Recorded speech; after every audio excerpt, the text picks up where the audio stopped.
मैयर माता। बने रहिए मेरे साथ इस ब्लॉग में।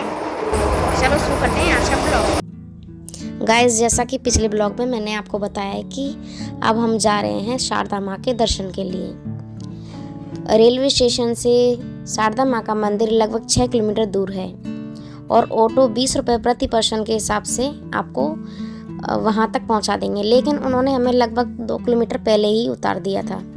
फिर हम आगे पैदल पैदल जा रहे थे तो वहाँ एक जगह से हमने प्रसाद लिया और उसके बाद जिससे हमने प्रसाद लिया उन्होंने ही हमें ऑटो से माता के मंदिर तक छोड़ा, सीढ़ियों के पास।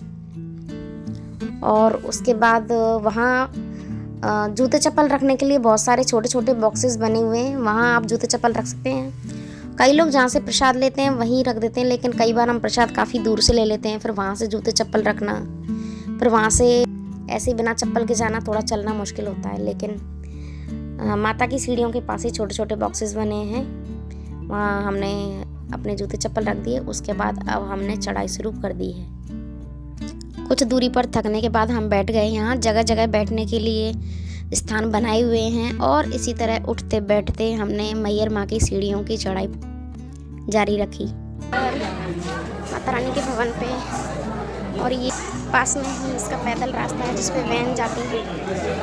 और यहाँ थोड़ी सी रैंप बनाई हुई है और आगे कुछ सीढ़ियाँ मिलेंगी।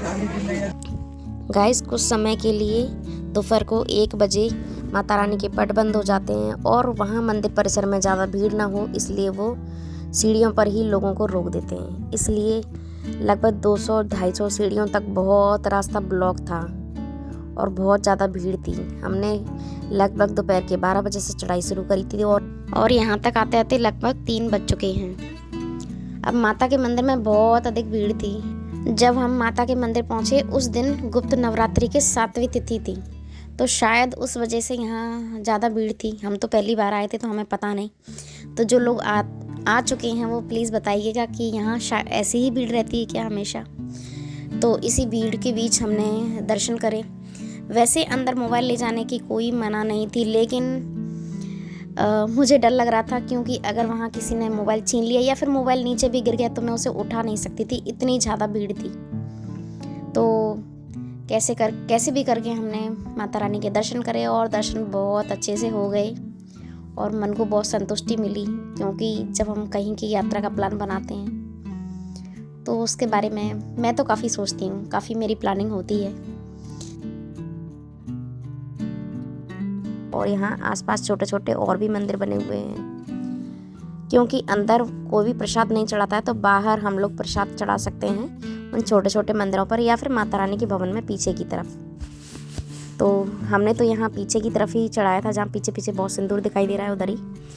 और फिर उसके बाद पूरा मंदिर परिसर घूमा। यहाँ ये छोटे छोटे मंदिर बने हैं और पुजारी भी बैठे हैं, तो कई लोग इनसे भी प्रसाद चढ़वा लेते हैं। कई लोगों की ये कुल देवी भी हैं तो वो लोग यहाँ पूजा करवाते हैं आकर। कहते हैं कि आज भी आलाउदल देवी माँ की पूजा करने आते हैं सुबह। जब पंडित सुबह 5:30 बजे पट खोलते हैं तो माता का नया श्रृंगार करा हुआ मिलता है। मैयर माँ शारदा का सबसे प्रसिद्ध मंदिर है जो मध्य प्रदेश की त्रिकुट मालाओं के बीच जमीन से 600 फीट की ऊंचाई पर स्थित है। इस ऐतिहासिक मंदिर को 51 शक्तिपीठों में से एक माना जाता है। कहा जाता है कि यहाँ माता सती का हार आकर गिरा था, इसलिए इस जगह का नाम माई का हार यानी कि मैहर पड़ा।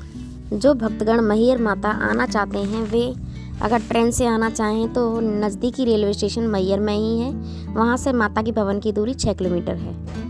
और जो बस से आना चाहते हैं वे बस स्टैंड भी मैहर में ही है। उसके अलावा जो भक्तगण फ्लाइट से आना चाहें वो नज़दीकी एयरपोर्ट खजुराहो है। खजुराहो से मैहर 148 किलोमीटर दूर है। और क्योंकि खजुराहो छोटा एयरपोर्ट है, वहाँ से ज़्यादा प्लेन्स नहीं उड़ते हैं, तो वे जबलपुर से भी आ सकते हैं। जबलपुर से 178 किलोमीटर है। और एयरपोर्ट के बाहर किसी भी वाहन को आप हायर कर सकते हैं और वहाँ से आप माता के मंदिर तक पहुँच सकते हैं। गाइस, लगभग 2 घंटे मंदिर परिसर में बैठने के बाद अब हम जा रहे हैं वापस सीढ़ियों के रास्ते से। ये आसपास मैहर शहर और पर्वतों का व्यू है जो कि बहुत ही खूबसूरत लग रहा था।